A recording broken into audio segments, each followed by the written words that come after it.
হরিদ্বারে 3 রাত্রি কাটানোর পর আমরা বেরিয়ে পড়লাম আমাদের পরবর্তী গন্তব্যের উদ্দেশ্যে। পৌঁছলাম পাহাড়ের কোলে শান্ত নীল জলরাশি আর মেঘের ফাঁকে লুকিয়ে থাকা এক অত্যাধুনিক শহর ঋষিকেশে। হ্যাঁ, এই সেই শহর যেটি জনপ্রিয়ভাবে বিশ্বের যোগ রাজধানী বা yoga capital of the world হিসেবে পরিচিত।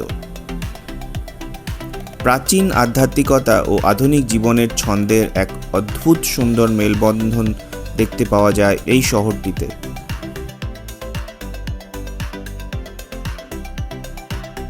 এই শহরের গলির বাঁকে বাঁকে লুকিয়ে রয়েছে হাজার হাজার দেশি বিদেশি পর্যটকের আনাগোনা। প্রতিদিন সন্ধ্যাবেলায় এখানে একাধিক ঘাটে গঙ্গা আরতি হয়, যার মধ্যে অন্যতম হল ত্রিবেণী ঘাট ও পরমার্থ নিকেতন ঘাট। যদিও সময়ের অভাবে আমাদের এই আরতি দেখবার সুযোগ হয়ে ওঠেনি। শহরের পথে পথ চলতে চলতে আমরা পৌঁছলাম সদ্য নির্মিত বজরং সেতুর সামনে। এককালে এই ঋষিকেশ শহরের অন্যতম পরিচিতি ছিল দুই সেতুর নামে, লক্ষণঝুলা বা লক্ষ্মণঝুলা ও রামঝুলা। পরে অবশ্য 2020 সালে নভেম্বর মাসে আরও একটি সেতু তৈরি করা হয়, যার নাম রাখা হয় জানকী সেতু। 1929 সালে ইস্ট ইন্ডিয়া কোম্পানির তৈরি এই লক্ষণঝুলা এখন ভগ্নপ্রায়। সেই কারণেই এই ব্রিজটিকে সরকার বন্ধ করে দিয়েছে। বিকল্প হিসেবে তার ঠিক পাশেই তৈরি হয়েছে বজরং সেতু। সদ্য নির্মিত এই সেতুটি অন্যান্য সেতুগুলোর চেয়ে দৈর্ঘ্য বেশ চওড়া, তাই এই সেতু দিয়ে ছোট মোটরগাড়ি ও টু হুইলার চলাচল করতে পারে। এছাড়া এই ব্রিজের দুই দিকে রয়েছে কাঁচের মেঝে, যার উপর দিয়ে আপনি হাঁটতেও পারবেন। তাই ইতিমধ্যে এই ব্রিজটি গ্লাস ব্রিজ নামে পরিচিত হয়ে উঠেছে। এই গ্লাস ব্রিজ এখন ঋষিকেশের এক অন্যতম আকর্ষণ। নদীর তীরে পাথরে পা ফেলে এগোতে এগোতে আর র্যাফটিংয়ের উচ্ছ্বসিত উন্মাদনা ক্যামেরাবন্দি করতে করতে অজান্তেই নেমে এলো সন্ধ্যা।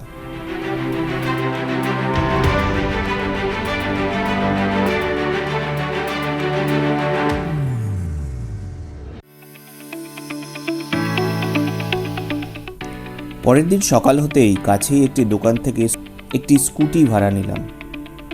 ঋষিকেশে গিয়ে দেখলাম ওখানে 80% পর্যটকেরা স্কুটি বা বাইকে করে ঘুরে বেড়াচ্ছে। এটাই এখন নতুন ট্রেন্ড এবং বেশ কনভিনিয়েন্টও বটে। নিজের মনের মতো স্বাধীনভাবে ঘুরতে পারা যায়। স্কুটির চাকায় ধুলো উড়িয়ে গঙ্গার গা ঘেঁষে এগিয়ে চলা রাস্তা ধরে এক রোমাঞ্চকর যাত্রা শুরু করলাম। গন্তব্য দেবপ্রয়াগ। দেবপ্রয়াগ হল পঞ্চপ্রয়াগের অন্তিম সঙ্গমস্থল, যেখানে অলকানন্দা ও ভাগীরথীর পবিত্র মিলনে জন্ম নেন ঐশ্বর্যময়ী মা গঙ্গা। প্রায় 65 কিলোমিটার যাত্রা করে আমরা যখন দেবপ্রয়াগে পৌঁছলাম তখন বাজে বিকেল 4:30। এই পুরো রাস্তাটা আমাদের লেগে গেল প্রায় 5 ঘন্টার ওপর, কারণ স্কুটিতে পেট্রোল ভরে শহর ছেড়ে বেরোতে আমাদের বেশ দেরি হয়ে গেছিল। তাছাড়া উইকেন্ড ছিল বলে শহর ছেড়ে বেরোনোর আগে বেশ জ্যাম পেয়েছিলাম। বলা বাহুল্য, আমি জীবনের প্রথম স্কুটি চালাচ্ছি। প্রায় 16 বছর হলো বাইক চালাচ্ছি, কিন্তু স্কুটি এই প্রথম, তাও আবার পাহাড়ি রাস্তায়। ব্যাপারটা বেশ চ্যালেঞ্জিং ছিল, তবে এই রকম চ্যালেঞ্জিং নিতে কারই না ভালো লাগে। প্রায় 50 কিলোমিটার রাস্তা পেরিয়ে যাওয়ার পর হঠাৎ করেই নামলো বৃষ্টি। হঠাৎ এই বৃষ্টি শুরু হওয়ায় আমাদের কাছে ছিল না কোনো বৃষ্টির সুরক্ষা সামগ্রী, তাই অগত্যা দাঁড়াতে হলো একটি চায়ের দোকানে। পাহাড়ি রাস্তায় বৃষ্টি দেখতে দেখতে চা খেতে খেতে বেশ ভালোই লাগছিল। উড়ো মেঘের বৃষ্টি হওয়ায় আমাদের চা শেষ হতে না হতেই বৃষ্টিও গেল থেমে। তাই দেরি না করে আবার শুরু করলাম যাত্রা, কারণ আমাদের হাতে সময় খুবই কম ছিল।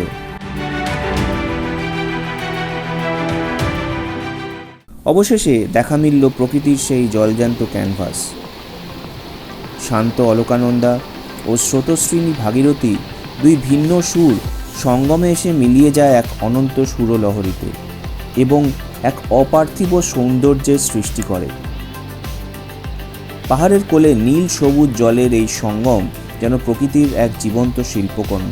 এখানে প্রকৃতি আর আধ্যাত্মিকতা একসাথে মিলেমিশে ওই তীব্র জলের স্রোতের আওয়াজের মধ্যেও এক গভীর শান্তির অনুভূতি এনে দেয়।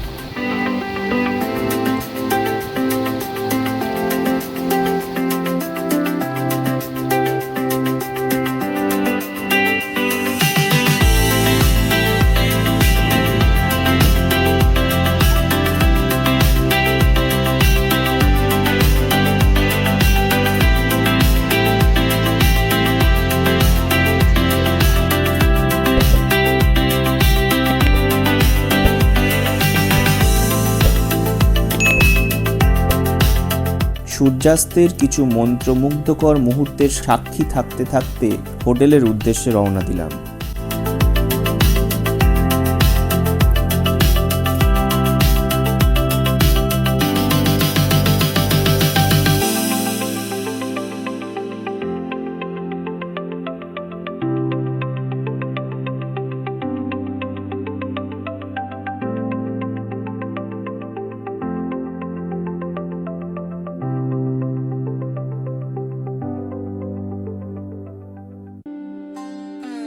পরের দিন আমরা গিয়েছিলাম নীলকণ্ঠ মহাদেবের মন্দিরে।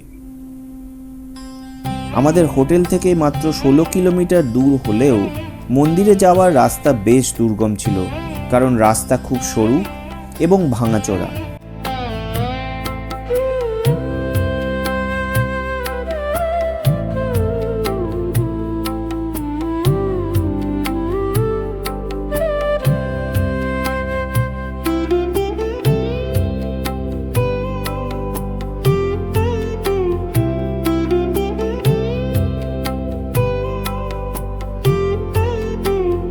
প্রায় 1 ঘন্টা এই পাহাড়িয়া রাস্তা পেরিয়ে আমরা পৌঁছলাম নীলকণ্ঠ মহাদেবের মন্দিরে।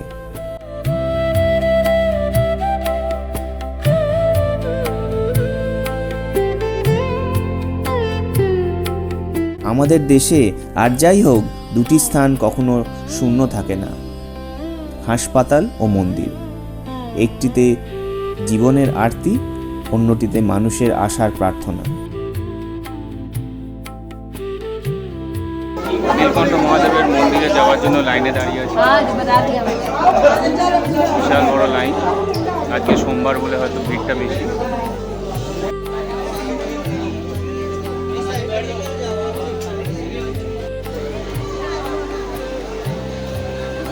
বেশ কিছুক্ষণ লাইনে দাঁড়িয়ে দর্শন পেলাম নীলকণ্ঠ মহাদেবের।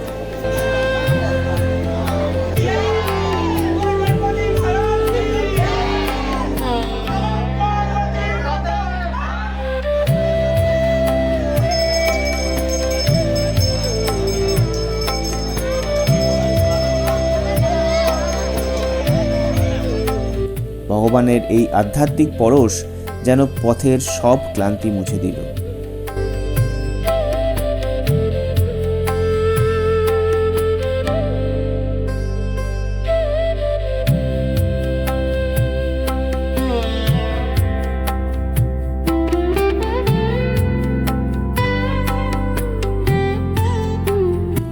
ফেরার পথে চোখে পড়ল একটি ছোট্ট ঝর্ণা, যেটি পাটনা ওয়াটারফলস নামে পরিচিত।